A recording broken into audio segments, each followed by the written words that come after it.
Front page of the Mail, Andrew, your paper, Labour is the real nasty party.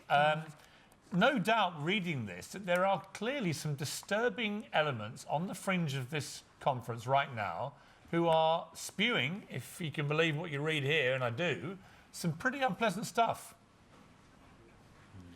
Yeah, look, and at this meeting, people were not allowed to tape the meeting, they weren't allowed to record the meeting, because it was clear to people organising that meeting that there were some unpleasant and deeply unpleasant things being said, which were anti-Semitic. And as Ranveer Singh said earlier in this programme, Ken Livingstone, the former mayor of London, was only suspended from the party for comparing Jews to Hitler, making really unpleasant remarks. They've got a big problem with this, and Wes Streeting, the Labour MP who's condemned this, is quite right to say Labour have got to get this sorted out.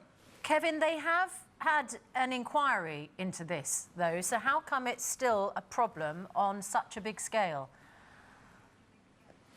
I'm not sure it is a problem on a big scale. It is a problem. Anti-Semitism is utterly vile. People who are anti-Semites should be kicked out of the Labour Party, unquestionably. But I think to say Labour is the nasty party is a slur on thousands, perhaps tens of thousands of decent people here who would condemn some of the things that were said yesterday. Well, hang on a second, hang on to interrupt, Kevin, but the campaign against anti-Semitism says anti-Semitism against officials, amongst officials in Labour, is 8 times worse than any other party. Yeah, well, that's horrific. You track those people down who are making it. If they're Labour Party members, Labour has a duty to take them on. But the people speaking at that meeting yesterday, it wasn't in the hall. It wasn't in the security complex. You didn't need a pass to go to it.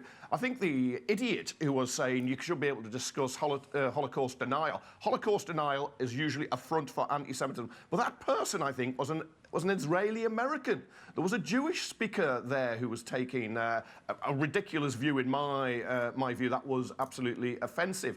And it's often used now as a weapon by him to hit Labour. Look, wherever there's anti-Semitism, wherever there's any racism, any Islamophobia, any hate, it's got to be tackled, and Labour has to deal with it.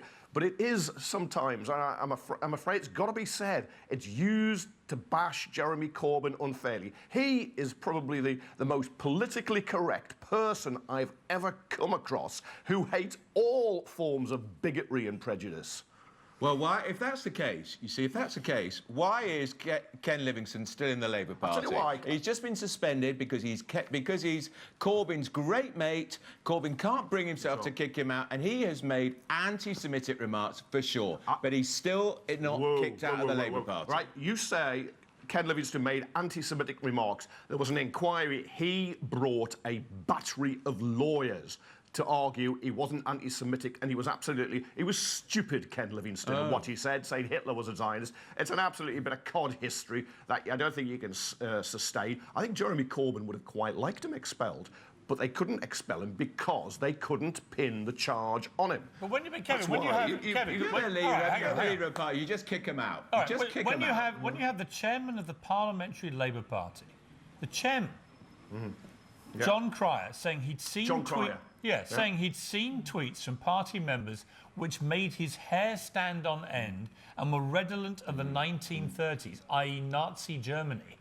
I mean, Kevin, this is pretty serious stuff, isn't it, when the chairman of the Parliamentary Labour Party says that? Oh, I know John Cryer. He's campaigned against hate, bigotry, prejudice all his life. I'd agree with him.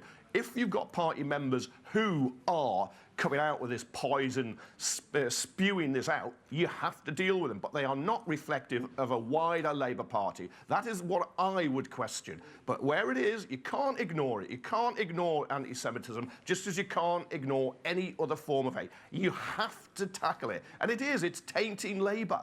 And if you put your head in the sand and you want to ignore it, then you're part of the problem. It's part of the problem, Kevin.